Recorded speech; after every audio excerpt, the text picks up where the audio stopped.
tradisional Nagari Kamanghilia, Kecamatan Kamangmage, Kabupaten Agam.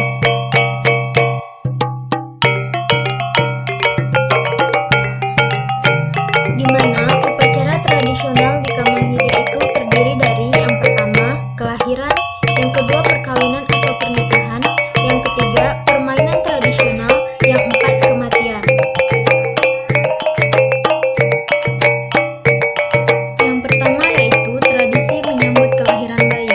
Tidak jauh berbeda dari daerah lainnya di Minangkabau, di Agam, tradisi yang dilakukan untuk menyambut kelahiran bayi dinamakan dengan turun mandi. Turun mandi adalah suatu prosesi yang dilakukan untuk menyambut kelahiran anak, di mana pelaksanaannya dilakukan jika anak tersebut berjenis kelamin laki-laki, maka dilakukan pada hari ganjil. Sedangkan jika bayi perempuan, maka akan dilakukan pada hari genap. Tujuan dari turun mandi yaitu sebagai bentuk rasa syukur atas hadirnya seorang bayi di dalam sebuah keluarga tersebut.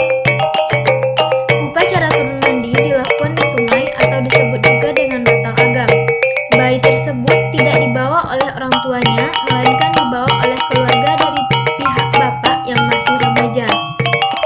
Yang disediakan dalam proses turun mandi adalah beras ketan yang sudah direndam, kemudian diberi dengan campuran garam dan kelapa parut dan juga tebu, yang nantinya akan dibagikan kepada anak-anak kecil. Dan uniknya, pada saat bayi sudah dimandikan, maka yang akan menggendong bayi tersebut untuk pulang dilakukan secara bergantian.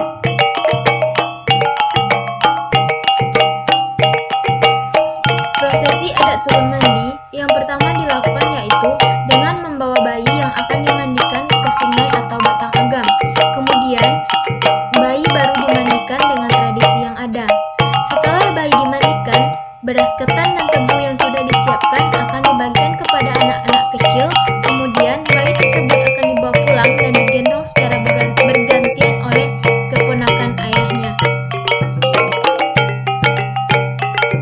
Baik, yang kedua yaitu tradisi perkawinan atau pernikahan. Perkawinan atau barale merupakan salah satu peristiwa penting dalam siklus kehidupan dan merupakan masa peralihan yang sangat berarti dalam membentuk kelompok kecil atau keluarga baru penerus keturunan di Minangkabau. Susunan acara pernikahan di Kamanghilia, Kabupaten Agam. Yang pertama dinamakan dengan marase. Marase merupakan tahapan pertama pada tata cara pernikahan adat di Kamanghilia. Pada prosesi ini, utusan dari keluarga pihak calon mempelai wanita akan mendatangi keluarga calon mempelai pria. Yang kedua yaitu meminang dan batimbang tando. Jika mendapat hasil yang positif, prosesi selanjutnya pada pernikahan adat di Minangkabau pada marase adalah meminang. Pihak keluarga calon mempelai wanita datang membawa buah tangan untuk keluarga calon mempelai pria. Setelah itu dilanjutkan dengan prosesi betimbang tando atau bertukar tanda. Tujuan dari prosesi ini adalah untuk mengikat kedua pihak dan tidak bisa dibatalkan secara sepihak.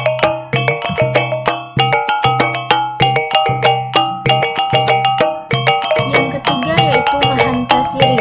Mahanta siri yaitu dilakukan di mana kedua mempelai meminta izin dan doa restu kepada anggota keluarga yang dituakan. Pada prosesi ini, calon mempelai pria akan membawa selapah yang berisi daun nipah dan tembakau, yang mana pada zaman sekarang sering diganti dengan rokok. Sementara itu, calon mempelai wanita akan membawa sirih lengkap. Yang keempat yaitu babako atau babaki.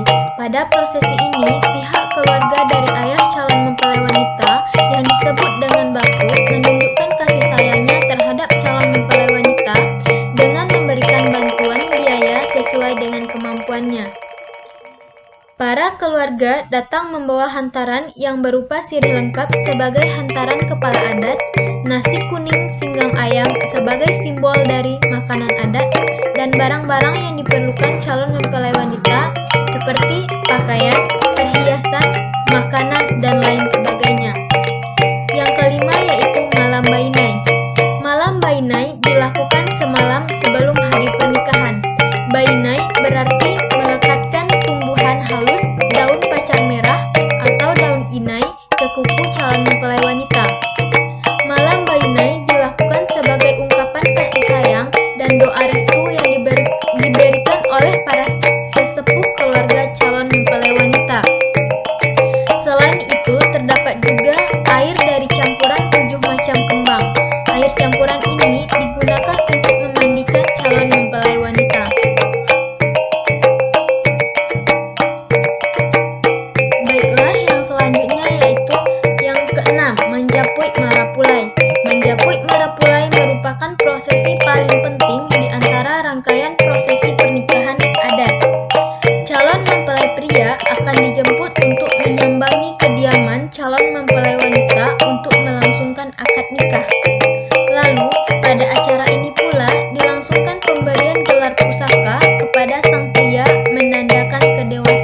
sebagai tanda penyucian, lalu menaburinya dengan beras kuning. Lalu, calon mempelai pria pun berjalan menuju tempat akad nikah dilangsungkan.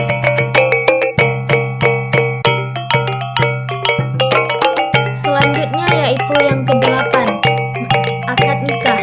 Setelah penyambutan di rumah calon mempelai wanita, inti dari segala prosesi pernikahan ini pun akan tiba, di mana orang tua pihak wanita melepaskan putrinya untuk dinikahi oleh seorang pria, dan mempelai pria menerima mempelai wanita untuk dinikahi. Selanjutnya, yang ke-9, basandian di pelaminan. Seusai sah menjadi pasangan suami istri, kedua mempelai kemudian bersanding di rumah mempelai wanita. Anak daro atau mempelai wanita dan marapulai mempelai pria akan menanti tamu undangan sambil mendengarkan musik yang didendangkan di halaman rumah. Selanjutnya yang ketiga yaitu permainan tradisional di Kamang Hilya. Selain budaya dan adat istiadat yang beragam, di Kamang Hilya juga memiliki berbagai macam permainan tradisional seperti badia batuang. Badia batuang memiliki arti bedil atau meriam, sedangkan batuang berarti bambu besar. Permainan ini biasanya dilakukan pada saat bulan Ramadan, lebih tepatnya saat waktu berbuka datang dan pada saat sahur. Yang kedua yaitu sipak rago.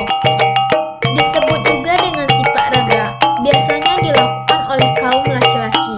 Permainan ini akan membentuk lingkaran lalu menyepak bola yang terbuat dari anyaman kulit rotan maupun daun kelapa. Yang ketiga yaitu sepak tekong. Sepak tekong merupakan permainan peta umpet khas Minang. Sipak sendiri berarti sepak dan tekong berarti kaleng. Yang membuat permainan ini berbeda adalah pemain yang dahulu tertangkap dapat diselamatkan. Selanjutnya, tradisi kematian di Minangkabau. Upacara kematian masyarakat Minangkabau merupakan sebuah upacara persembahan terakhir yang dilakukan dalam adat Minangkabau kepada sanak saudara yang lebih dulu meninggalkan kita di dunia ini. Kegiatan kematian ini dilakukan dengan dua upacara, yaitu upacara secara agama dan secara adat istiadat. Yang pertama, upacara secara agama. Yang pertama, tahap memandikan. Apabila jenazahnya laki-laki, yang boleh memandikan jenazah yaitu para anak saudara laki-laki dan mahram dari jenazah. Begitu juga sebaliknya, apabila jenazah perempuan, maka yang memandikannya yaitu anak saudara perempuan dan mahramnya. Yang disebut mahram di sini seperti ibu, ayah, dan anak. Selanjutnya, tahap mengkafani. Biasanya di tahap mengkafani dilakukan oleh seorang peninggi adat yaitu angku, pangulu pucuk, tuo kampuang, labai, sultan, kati. Karena semua gelarnya sesuai dengan kedudukannya dan sukunya. Selanjutnya, tahap mensalatkan.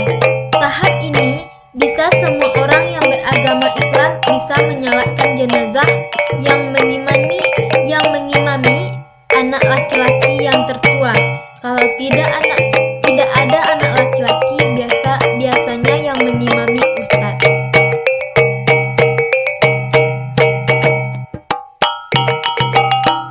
Selanjutnya, tahap menguburkan. Di tahap ini, sang anak kandung laki-laki lah yang mengangkat jenazah ke liang lahat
jenazah.